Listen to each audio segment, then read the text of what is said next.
ategekanye ikirere cyo kuri wa gatandatu ni kwigenekerezo rya 22 ntwarante umwaka wa 2025 mu gatondo hitezwe yuko hazorangwa ikirere kirimo ibicu byinshi mu ntara za Kayanza, mu Cibitoke, Ibubanza, Ibujumbura, Imwaro hamwe no mu ntara ya Rutana. Izindi ntara zisigaye zikazorangwa mwizuba ririmo n'ibicu bike bike. Hazoba hakanye gusumba handi ni mu ntara ya Mwaro aho ibipimo by'ubushuhe byaho bizoba bigera kuri dogere Celsius 12. Ku muhingamo hitezwe ko hazogwa imvura hose mu gihugu cyacu. Imvura yumvikanamo imituragaro ikazogwa mu Cibitoke, Ibubanza, Ibujumbura hamwe no mu ntara ya Rumonge.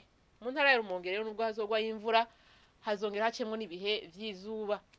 Azoba hashushe gusumba handi ni mu ntara ya Cibitoke, ibipimo by'ubushuhe byaho bizaba bigera kuri dogere Celsius 28.